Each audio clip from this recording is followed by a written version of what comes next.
Schrader with University of Minnesota Extension, and I am here today to just kind of give you some quick tips about using knives.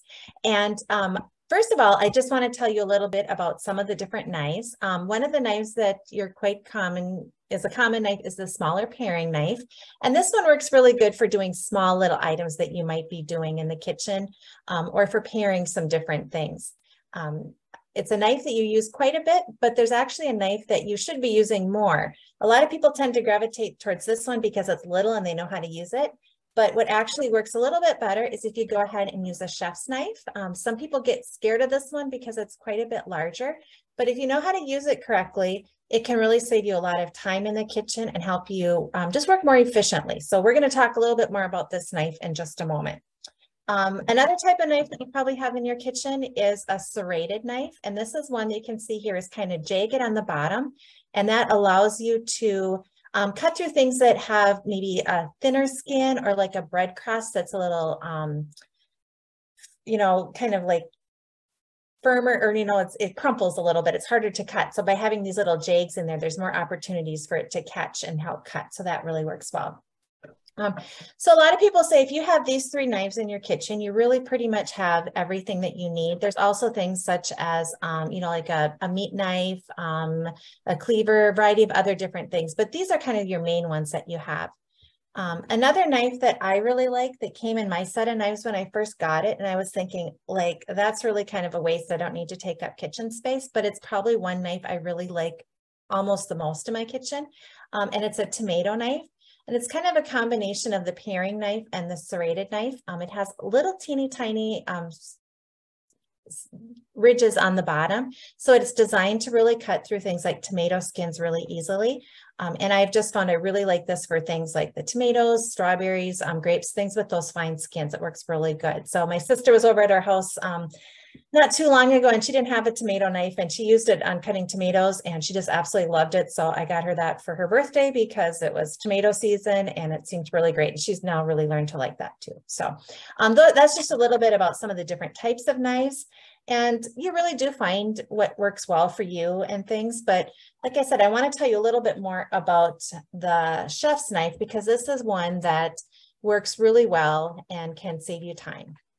I was telling someone earlier that when I started in extension, when we started doing knife skills, I was kind of afraid of it. I'd cut my finger in art class, and I was kind of scared of knives after that. So when we found out we're going to have to start teaching knife skills, I was really quite nervous about it. But it is one of those things, the more you practice and the more you do it, the easier it gets and the more comfortable you get. So now I actually feel really comfortable using knives and the different kinds. So a little bit about the chef's knife. You can get ones between 6 and about 10 inches.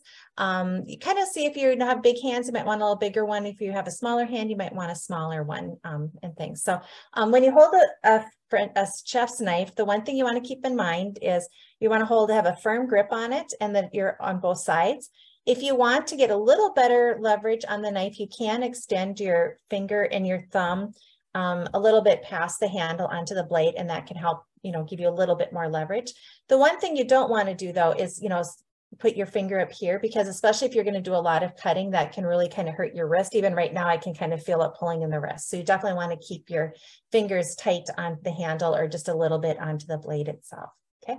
Another thing about your chef's knife is that if you look at it really closely, you'll notice that it's tapered and it gets wider as it goes along. And this is designed so that if you start putting it in your food at this point in time and then you leverage it down, that's going to help make the cut too. So we talk about when you use a chef's knife, you really want to use a rocking motion. So you set the tip down and then you kind of roll it backwards like this. So it's kind of rocking. And this again really makes use of the full part of the blade and that tapering, so that again, you're doing less work than if you were just, kind of banging down on it this way. So again, using that rocking motion is going to make the best use out of the knife. So that works really well when you are cutting things. So we also like to talk about really trying to get that flat surface right away.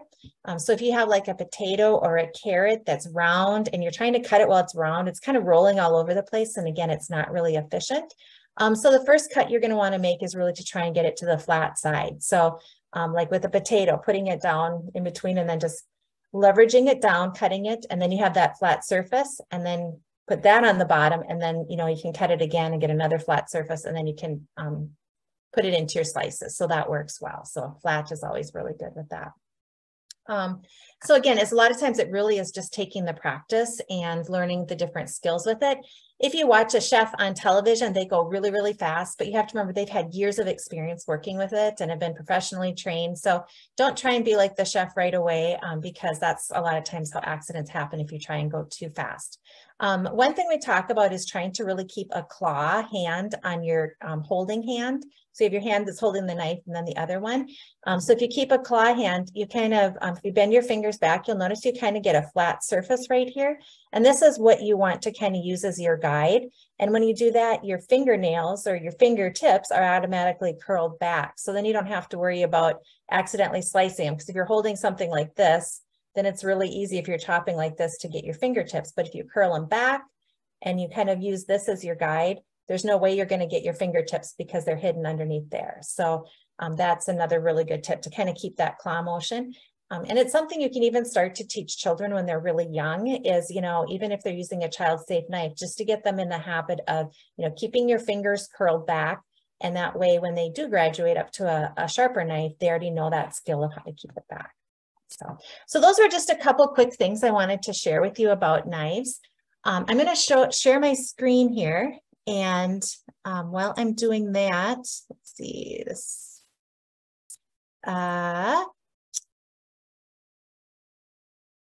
With the University of Minnesota Extension, let's see, is it sharing correctly? Do you see my screen? Sure do. Okay, good. Okay, so this is the Real Life Good Food website from University of Minnesota Extension. And we have taken a lot of our things in terms of how to cut different produce and put it on this website. So I'll share this link with you afterwards. But if you go up to this cook section and then you click on kitchen tips, you're going to scroll down and we have like chopping 101. And here we have all sorts of different ways how to cut different types of fruits and vegetables. So you can click on the different item and then you can get a short little video of how to cut that piece of produce. So that's really handy. We've tried to kind of find ways that are efficient in cutting and also kind of reduce the amount of food waste. I like to tell people this isn't the only way to cut an apple or the only way to cut a beet, but it's what we have found that works well. But again, you can really find what works best for you, but these are some good places to start. So since we're talking about farm to early care, one of the produce that is really popular right now and still available is the winter squash. And this is one that people have a lot of time or have challenges cutting because it is so very, very hard. So I'm just going to show you, I believe it's a 1-minute video about how to prepare the winter squash. So I'll go ahead and start this. How to cut a winter squash. Winter squash can be hard to cut. Consider cooking it first. Add about 1/2 inch water to the pan. Bake at 425 degrees until tender, about 60 minutes. Cut in half.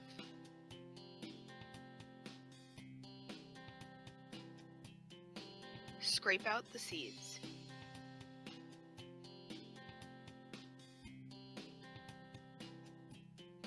Cut in half again. Using a paring knife, carefully cut off the peel.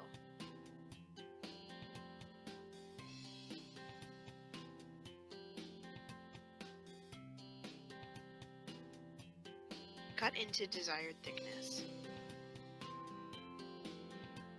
For chunks, turn and cut again.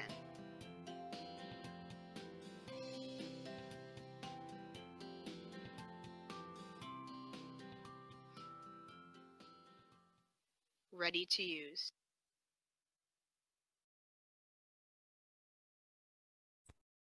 There. One reason I like to show that one is it actually talks about cooking the squash first. And that is one of the best things you can do when you are cutting a squash, because they are so hard and there's a lot of injuries each year because people are trying to cut a hard squash and it just is very challenging to do. So if you want, you can do this one here, you just completely cook it ahead of time.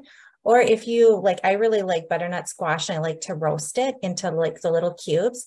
What you can do is just I grabbed a butternut squash here, just take a fork and poke some holes into it And then you can microwave it for maybe about 5 minutes, and that's going to soften it on the outside a little bit, and that'll hopefully make it enough so that you can cut it much easier. And then you can go ahead and chop it into your smaller pieces. So it's like just done enough so it's easy to cut, but yet not done so much that it's, you know, the cooked squash like in the video up above. So just a little hint with that. I find that really makes it a lot easier. So I'm going to share my screen again because I just want to show you a few more things on this site that you can use.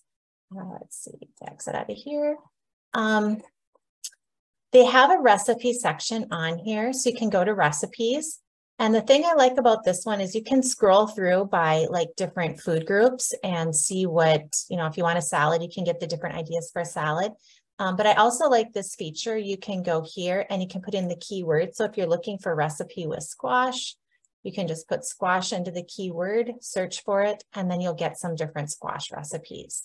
So that is something else that's really handy on the site. There is one thing, most of these recipes are designed for the general public. So unfortunately, they don't have the CACFP crediting, but I'm sure a lot of you, especially if it's just a basic vegetable, you know how that credits and so forth. So that kind of gives you an idea. So again, that was just a quick overview of some of the different things about knives and some of the, you know, resources that are available on the Real Life Good Food website.